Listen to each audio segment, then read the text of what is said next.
नमस्कार दोस्तों, स्वागत है आपका डेटा साइंस वाले के यूट्यूब चैनल में। हमने पिछली वीडियो में देखा कि एरे हम कैसे फॉर्म करते हैं। उसके अलावा हमने कुछ मेथड एसोसिएटेड विद एरे वो देखे और हमने उनको इम्प्लीमेंट करके देखा। तो जैसे कि हम सबसे पहले क्या कर रहे थे कि एरे को इंपोर्ट कर रहे थे। लेट्स से कि मैं एरे मॉड्यूल में से इंपोर्ट कर लेता हूँ सारी फंक्शनलिटी। तो जब सारी फंक्शनलिटी इंपोर्ट करते हैं तो हम स्टार दे देते हैं और मैं एक एरे बिल्ड करता हूँ, ठीक है, ए आर आर नाम का। और यहाँ पे मुझे क्या करना है कि एक पहले मैं एक जनरल एक एरे फॉर्म करता हूँ। एरे जनरल एक एरे जैसे हमने पिछली बार किया था, और इसका टाइप आई रख देते हैं। अब इसकी लिस्ट के अंदर मैं कुछ भी एलिमेंट दे देता हूँ। ठीक, इसको एक बार हम रन करके देख लेते हैं।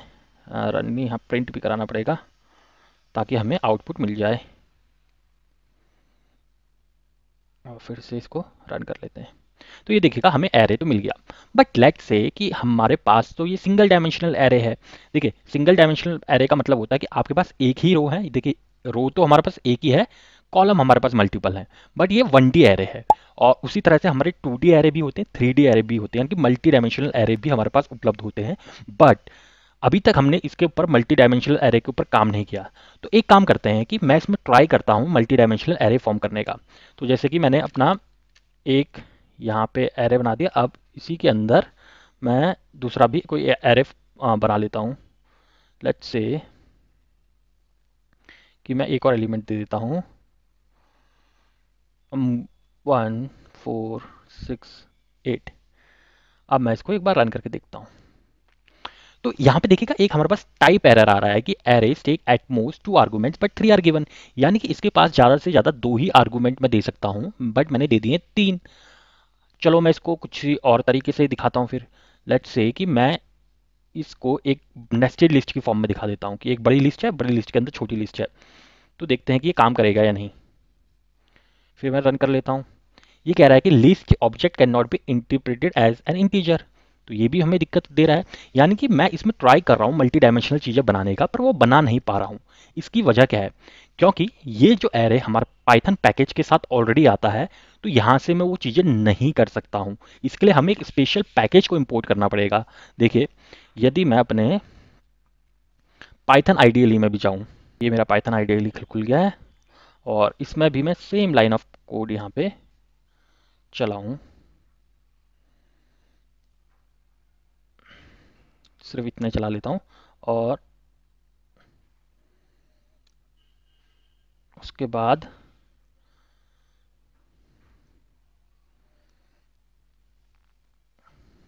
इसको भी चलाऊँ। माफ कीजिएगा, इसको भी चलाऊं। तो देखिएगा ये भी सेम एरर दे रहा है। यानी कि जो हमें मल्टी डायमेंशनल एरेज हैं उसको हैंडल करने के लिए जो हमें पैकेज चाहिए था वो उपलब्ध ही नहीं है।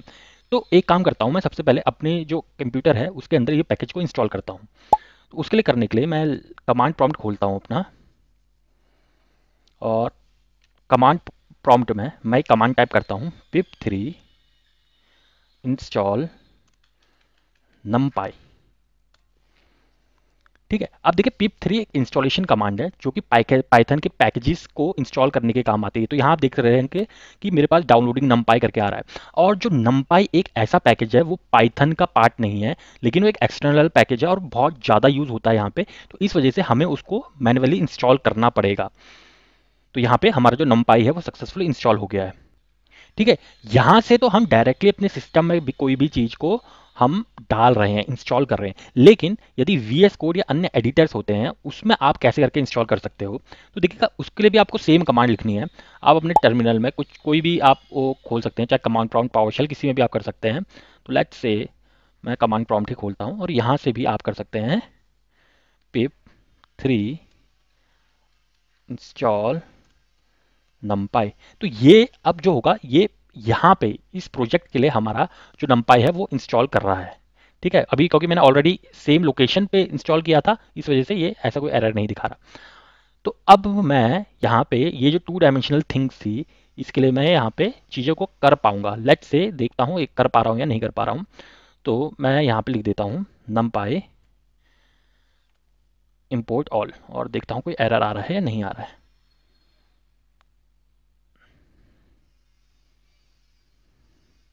ठीक, कोई एरर नहीं आया मेरा, यानी कि नमपाई मेरा इंस्टॉल हो चुका है।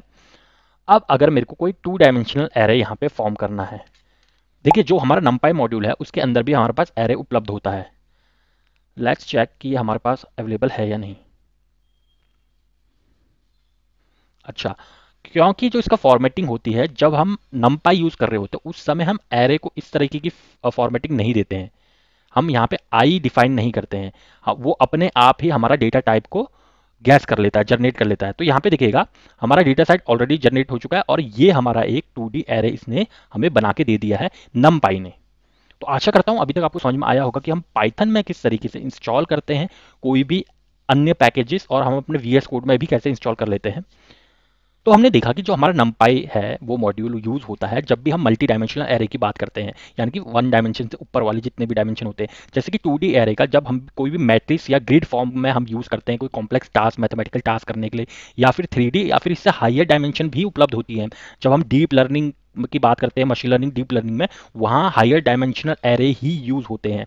तो ये कॉम्प्लेक्स डाटा स्ट्रक्चर को हमारे रीड करने के काम आता है। तो 3D को एक तरीके से आप क्यूब समझ लीजिए, वो क्यूब की तरह से क्या कहते हैं 3D आर्किटेक्चर बनाता है और वैसा एक एरे फॉर्म करता है। इसके अलावा हमने देखा कि हमारे जो बेसिक जो पाइथन के साथ डिफॉल्ट में एरे आते हैं, इसका इसका कुछ लिमिटेशन है। लिमिटेशन क्या है कि पाइथन के बिल्ट इन मॉड्यूल में सबसे पहली बात मल्टी डायमेंशनल एरे हमारे सपोर्ट नहीं करते हैं, सबसे बड़ा लिमिटेशन है। इसकी वजह से हमें एक्सटर्नल लाइब्रेरी जैसे कि numpy को इंस्टॉल करना पड़ा।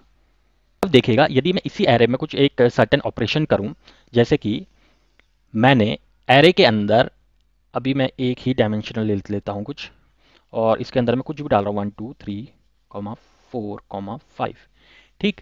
तो और इसके अंदर मैं प्रिंट कराना चाह रहा हूं एरे को, और एक बार सबसे पहले इसको रन करते हैं।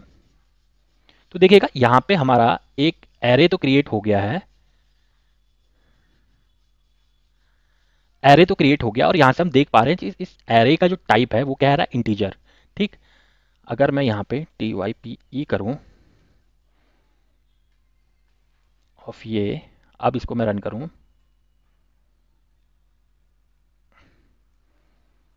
तो यहाँ पे देखिएगा इसका जो अब जो क्लास आ रही है वो क्या आ रही है, numpy nd एरे, यानी कि n डायमेंशनल एरे। n के अंदर वैल्यू कुछ भी हो सकती है, ये इसका टाइप आ रहा है। और पर अगर ऐसा हो कि मेरा जो ये एरे है इसके अंदर, क्योंकि मैं कोई स्पेसिफाई तो नहीं कर रहा हूँ कि मैंने इंटीजर ले रखा है या फ्लोट ले रखा है, लेट्स से कि मैं यहाँ पे 0.56 कर देता हूँ इसकी वैल्यू। तो क्योंकि हमारा जब पहले हमारा जो डेक्स जो पाइथन पैकेज में ऑलरेडी हमारा एरे उपलब्ध है, वहाँ पे हम अलग अलग डेटा टाइप नहीं डाल पा रहे थे। तो यहाँ पे देखते हैं कि इसमें अलग अलग डेटा टाइप हम डाल पाएंगे या नहीं डाल पाएंगे। देखिए रन हो गया है, लेकिन आपने यहाँ देखा होगा कि मैंने केवल एक ही चीज को फ्लोट में कन्वर्ट किया था, और लेकिन इसने बाकी सारे आउटपुट्स को भी फ्लोट में कन्वर्ट कर दिया है। यानी कि ये भी एक तरीके से सेम ही डेटा टाइप लेता है, और ये बाकी चीजों को डिपेंडिंग ऑन कि आप क्या लिख रहे हैं उसमें कन्वर्ट कर लेता है। बट यदि अगर मेरे को यहाँ पे डिफाइन करना हो कि इसी के अंदर डिफाइन करना हो कि मेरा डेटा टाइप किस तरीके का है, तो उसके लिए सबसे पहले फॉर्मेट होता है, आपका सिंटेक्स होता है कि आप पहले अपना डेटा प्रोवाइड कर दें, उसके बाद कॉमा करके यहाँ पे किस तरीके का डेटा टाइप आप देना चाह रहे हैं वो डिफाइन करते हैं। जैसे कि मैं INT करता हूँ और फिर मैं इसको रन करता हूँ, तो अब देखिएगा इसने 5.6 जो कि एक फ्लोट नंबर था उसको भी इसने इंटीजर में कन्वर्ट कर दिया है। तो यहाँ पे आपको अलग से जैसे कि पहले हमें पिछले वाले एरे में हमें टाइप कास्ट देना पड़ रहा था उसका, और उसमें different I, small I, capital I, F, you करके हमारे पास सिंबल थे। यहाँ पे आपको directly int, float, STR, string ऐसे करके आपको देना होगा। तो अभी तक तो हमने एक सिंपल से एक एरे देखा, और हमने देखा कि किसी एरे में जो हम डेटा देते हैं उसको पर्टिकुलर डेटा टाइप हम कैसे डिफाइन कर सकते हैं। लेकिन एरे को बनाने का सिर्फ यही तरीका नहीं है, हम numpy के थ्रू एरे को अलग अलग तरीके से बना सकते हैं। अब मैं उनको एक एक करके आपको बताता हूँ, क्योंकि numpy बहुत ही पावरफुल एक लाइब्रेरी है और यहाँ पे एरे मैनिपुलेशन बहुत ज़्यादा पॉसिबल होता है, इस वजह से ये इतनी पॉपुलर भी है। तो सबसे पहले जो बेसिकली सारे कोडर आप देखें डायरेक्ट यहाँ पे एरे भी यूज कर पा रहे हैं, इसमें कोई दिक्कत नहीं है। लेकिन जो मोस्ट ऑफ द जगह आप कोड देखोगे वो ऐसा होगा कि इंपोर्ट numpy एज np, ये आपको लाइन मिलेगी, और ये मोस्ट ऑफ द कोडर्स यही यूज करते हैं। अब वो numpy को np करके कॉल करेंगे और उसके बाद जो भी आपको फंक्शन यूज करने होंगे डॉट फंक्शन करके लिखेंगे और वहां से वो एग्जीक्यूट करेंगे।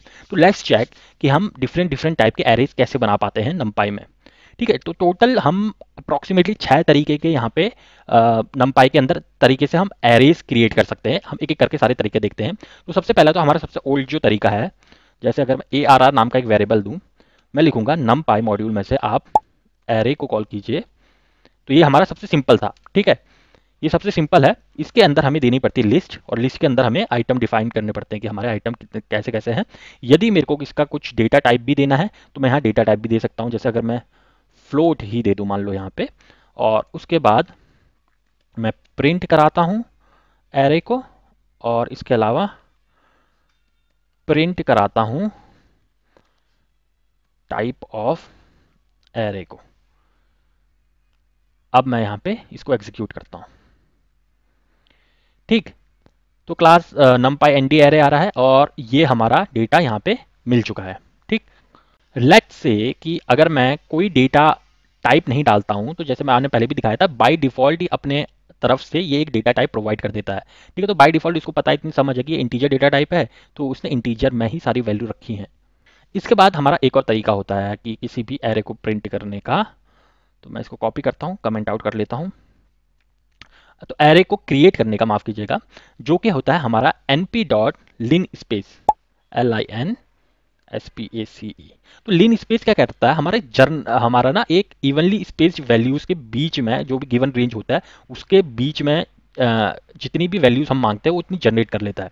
तो इसका एक मैं आपको फॉर्मेट बताता हूँ कि लेट्स से कि मुझे 0 से लेके 16 तक के नंबर के बीच में मुझे जनरेट कराना है, यानी कि 10 एलिमेंट्स को, ठीक। तो ये होगा स्टार्ट मतलब जिस एलिमेंट से आपको स्टार्ट करवाना है। 16 का मतलब यहाँ पे स्टॉप वाला एलिमेंट है ये, और 10 है कि आपको कितने एलिमेंट चाहिए। तो एक तरीके से आप नंबर लाइन मान लीजिएगा, 0 और 16 के बीच में ये 10 इवनली स्पेस्ड 10 एलिमेंट को जनरेट कराएगा।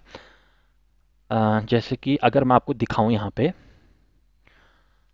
और ये यहाँ पे अभी देखिए मैंने कोई डेटा टाइप नहीं दे रखा है इसको, लेकिन पहले एग्जीक्यूट करके देखते हैं। तो देखिएगा इसने इस तरीके से इवनली स्पेस्ड हमें एलिमेंट जनरेट करा के दिए हैं, जिसका पहला एलिमेंट 0 है और लास्ट वाला एलिमेंट 16 है। मैंने अभी तक इसको डेटा टाइप नहीं बताया था, लेकिन इसने बाय डिफॉल्ट इसको फ्लोट में कन्वर्ट किया, क्योंकि जब भी आप किसी की बीच में आप क्या करो, डिवाइड कर रहे हो ना, तो वहां पे जो डेटा टाइप रहेगा वो बाय डिफॉल्ट फ्लोट ही रहेगा। लेट्स से कि मेरे को 0 और 16 के बीच में केवल 2 ही जनरेट कराने हैं एलिमेंट, तो उसने क्या करा दिया, 0 और 16 2 ही पॉसिबल होते थे, 2 ही कराएगा। लेट्स से अगर मैं एक ही दूं, तो अब एक में वो 0 देगा 16 देगा, तो उसने 0 दिया। तो ये हो गया कि हम लीन स्पेस यानी कि लीनियरली स्पेस्ड, इसका मतलब लीनियरली स्पेस्ड हम एलिमेंट्स जनरेट करवा रहे हैं। लेकिन आपने प्रीवियस वीडियोस में देखा कि हम एक फंक्शन यूज कर रहे थे रेंज, जहां पे हम स्टार्टिंग पॉइंट दे रहे थे, उसके बाद स्टॉपिंग पॉइंट दे रहे थे, फिर स्टेप दे रहे थे, और उस तरीके से हम जनरेट करवा रहे थे। तो ये लीन स्पेस तो उसकी तरह नहीं है, लेकिन एक दूसरा फंक्शन उसकी तरह है, उसका नाम होता है अरेंज या फिर ए रेंज, ए माफ कीजिएगा रेंज, ठीक। तो ए रेंज क्या करेगा, हमारा ए रेंज स्टार्टिंग वैल्यू लेगा, एंड वैल्यू देगा, और उसके बाद वो स्टेप लेगा कि आपको एक से दूसरे के बीच में कितने का गैप चाहिए। लेट्स से मैं 3 नंबरों का गैप मांग रहा हूँ दूसरे के बीच में। अब यहाँ पे आपको ये कमेंट करके बताना है कि ये आउटपुट किस में देगा, इंटीजर में या फ्लोट में। तो ये जो आउटपुट देगा ये हमें देगा इंटीजर में, यहाँ पे आप देख सकते हैं, क्योंकि हम किसी नंबर को डिवाइड नहीं कर रहे हैं, हम तो गैप मान रहे हैं ना, एक नंबर से दूसरे नंबर के बीच का गैप। तो ये इस वजह से इसका जो आउटपुट आया है ये आया है इंटीजर में। तो ये हो गया, यानी कि हम रेंज की तरह सेम फंक्शनैलिटी जो हम पाइथन में लिस्ट वगैरह अन्य चीज़ों में कर रहे थे, वो हम सेम यूज़ कर सकते हैं ए रेंज के तौर पे एरेज में, जब हम नंपाई एरे की बात करते हैं। तो उसके अलावा हमारे पास एक और फंक्शन है, वैसे वो ज़्यादा यूज़ नहीं होता। ये क्या करता है, ये किसी भी नंबर को उसके लॉग वैल्यू के अनुसार डिस्ट्रीब्यूट करता है, ठीक है। लॉग इसको कहते हैं लॉग स्पेस। जैसे कि अगर मैं 0 और 40 के बीच में 5 लॉग्स वैल्यू मांगूं, ठीक, 5 लॉग वैल्यू इसके बीच में मांगूं, तो ये मेरे को लॉग वैल्यू इसकी उठा के दे देगा। तो ये लॉग वैल्यू इसने उठा के दे दी है। अब देखिए इसका ज़्यादा यूज होता नहीं है, लेकिन ये एक तरीके का क्रिएशन ऑफ एरे है, तो इस वजह से मैंने आपको ये बता दिया है। अगर ऐसा हो कि यार मेरे को अभी अपने एरे की डायमेंशन नहीं पता, बट मैं चाहता हूं कि मेरे पास एक एम्प्टी एरे क्रिएट हो जाए, यानी कि एरे विथ 0, मतलब 0 का एरे जिसमें 0 0 सारे एलिमेंट 0 हों, तो उसके लिए भी हम क्रिएट कर सकते हैं। तो np डॉट जीरोस यहाँ पे हम ऐसे करके क्रिएट कर लेंगे। इसके अंदर जो हमें वैल्यू देनी पड़ेगी, स्पेसिफाई करनी पड़ेगी कि हमें कितने एलिमेंट यहाँ चाहिए। ठीक है, अगर मैं रन करूंगा तो ये देखिएगा 000 का एरे दे दिया, वो भी फ्लोटिंग पॉइंट नंबर में। उसी तरह से यदि मेरे को सारे के सारे जो नंबर हैं वो 1 ही चाहिए, तो उसके लिए हम np.ones यूज कर सकते हैं। ये मेरे को सारे के सारे एलिमेंट 1 की फॉर्म में दे देगा। बट लेट्स से कि मुझे ना ये इसका वंस वाले का डेटा टाइप जैसे फ्लोट आ रहा है, मेरे को ये नहीं चाहिए, तो उसके लिए मैं इसमें स्पेसिफाई कर दूंगा कि भैया ये जो डेटा टाइप होना चाहिए इसका होना चाहिए इंटीजर।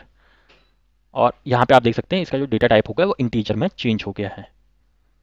तो देखिए आज हमने कवर किया कि हम किस हिसाब से हमें एक नया मॉड्यूल इंपोर्ट करना पड़ा, क्योंकि हमारा जो ऑलरेडी मॉड्यूल पाइथन के साथ आता है एरे का, वो इतना केपेबल नहीं था कि वो मल्टी डायमेंशनल एरेज को हैंडल कर पाए। तो हमने देखा कि हमने कैसे इंस्टॉल करते हैं अपने सिस्टम में नमपाई को, उसके अलावा वीएस कोड में भी कैसे हम इंस्टॉल करते हैं। उसके बाद हमने देखा कि हम एरेज को कैसे क्रिएट कर सकते हैं, और हमने 6 तरीके देखे एरेज को क्रिएट करने के लिए। आशा करता हूँ यहाँ तक आपको मेरी वीडियो पसंद आई होगी। यदि पसंद आई तो लाइक शेयर और सब्सक्राइब जरूर कीजिएगा। डेटा साइंस वालों को अपना कीमती समय देने के लिए बहुत बहुत धन्यवाद।